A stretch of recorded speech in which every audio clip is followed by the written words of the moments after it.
Hello everyone, friends of Barça Hoy.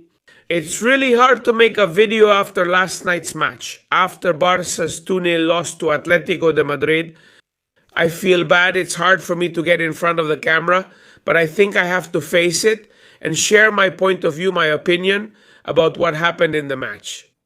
Sharing it with you will probably help me vent and feel a bit calmer, because honestly, I have a lot of anger and sadness inside.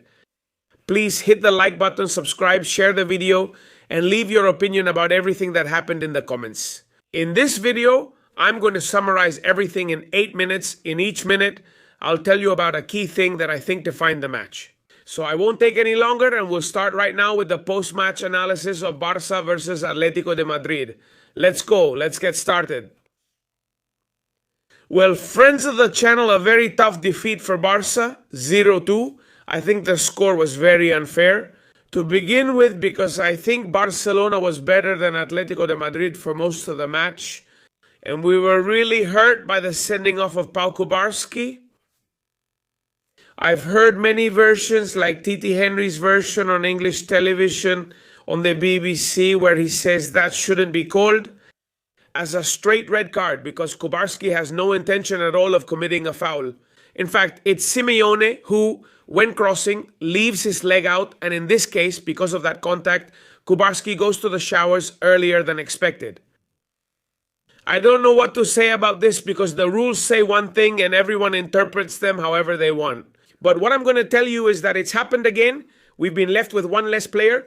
Once again, in another important match, a Barca player has been sent off. In that regard, it's Pau Kubarski again. It's not the first time this has happened to him. And very bad luck. I mean, it was an unfortunate play. Barca was having a great game defensively. I think they were showing themselves to be a solid team in defense. And what bad luck, what damn bad luck, that Pau Kubarski gets sent off right when Barca were at their best in that final stretch of the first half. A sending off was a harsh blow, a shock.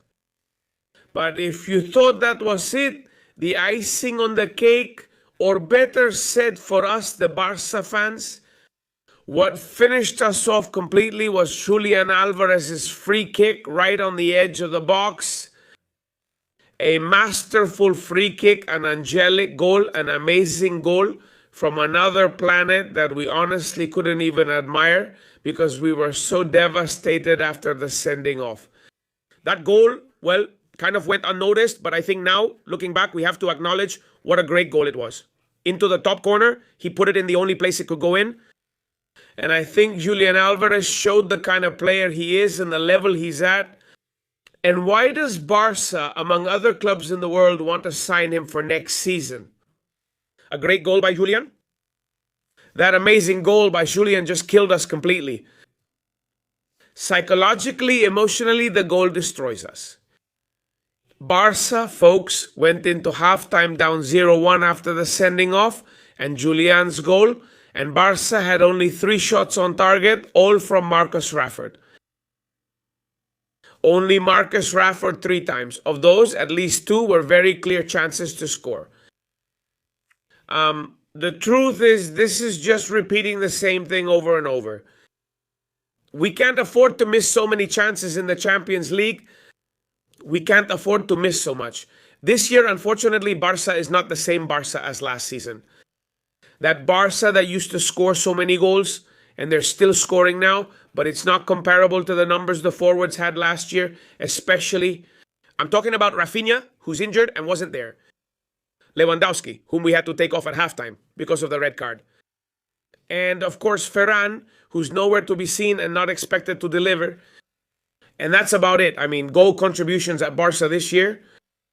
Lamine Yamal is making a titanic effort, but you can't miss so much, folks. You can't. You miss chances and you pay for it. And we paid for it. And we paid for it. And they paid the price. It's true that it was. Now we'll talk about the robbery, right? In the second part. But you can't miss that many chances.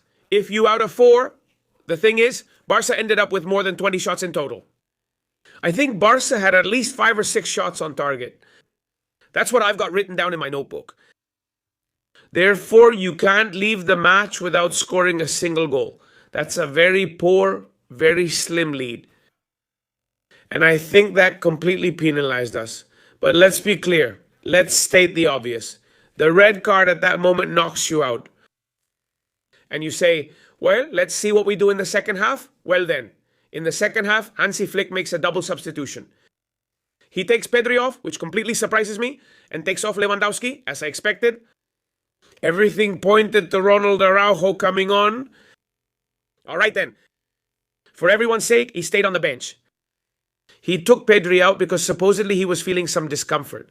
And he didn't want, with what's still ahead, to overwork Pedri and have him get injured again. And he puts Gabi in. We have to give Gabi a round of applause for the great game he played. A guy coming back from such a serious injury who isn't match fit. What a second half he played. Honestly, you couldn't even tell Pedri was missing. Fermin came in as well. They played so well. Cancelo, Olmo, Fermin, even Gavi himself. I mean, Barça, they had a wonderful second half. With and without the ball. Wonderful. They played exquisite football. And again, Radford. Once again, letting Barça off the hook. Amin Jamal. Making plays like Lionel Messi. Dribbling past 4 or 5 players. And practically in the 70th minute, I have it written down here. With 20 minutes left, Sorlock makes it 0-2 against us. With a very good cross from Ruggeri. Gerard Martin. He arrives late. He doesn't beat Sorlock to the spot. Sorlock just has to tap it in. What a blow. How tough? Oh my God, this is so tough, family. How tough? The worst of all, that in the first half. Now let me go back again. Paco Garcia was sent off. Okay? But why didn't they send him off? And this isn't whining, this is reality. Even if the match was replayed, the captain of Atlético de Madrid, Coque Resurrección, he should have been shown at least while he was on the field. 3 yellow cards. Folks, I'm not exaggerating. Watch the match again, from start to finish. Coke deserved to be sent off. There's a play that's gone around the world. It's just that goal kick, Juan Musso, this with the score at 0-1.